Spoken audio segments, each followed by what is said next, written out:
কিরে বন্ধু এনে খালি কি চিন্তা করতেছিস তো? আরে বন্ধু আর বলিস না, আমার বিয়ে ঠিক হয়েছে।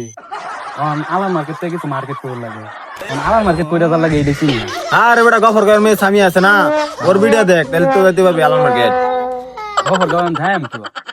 আরে বেটা আমার এক বন্ধু আছে, হ্যাঁ আমি ফোন করে কইতাছি এই গফর গাঁয়ের কাছাকাছি থাকে। বন্ধু এই যে গফর গাঁও আলাল মার্কেট একটু খুঁজলে দেখতো বিহার কয়টা খরচ যাবো আর কয়টা আইটেম লাগবো। ভাই দেওয়া হলে কি কি লাগে একটা লিস্ট ভাই।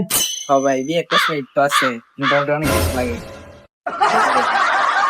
বাবা রে বাবা 80 আইটেম আছে একটা বিয়ে হলে যদি অত কিছু লাগে। হ্যালো বন্ধু, তুই তোর বন্ধুরা কয়ে দে বিয়া হলে 80 আইটেম লাগে, অত আইটেম লাগতো না, বিয়া হওয়ার দরকার নাই। কে এই ভাই থাও। আচ্ছা ঠিক আছে আমি কইতেছি। বন্ধু বিয়া হলে তো অনেক আইটেম লাগে, 80 আইটেম। কি কর? চল বিয়া হওয়ার লাগতো না, আমরা স্বামী আফার ভিডিও দিই আর নতুন নতুন জায়গা চিনি গফর গাঁয়ে। চল বন্ধু এই দেখ গফর গাঁয়ের মেয়ে স্বামী আর ভিডিও ফেলছি। আসসালামু আলাইকুম এভরিওয়ান আমি সাবিয়া আমি লাগ দেও সাবিয়া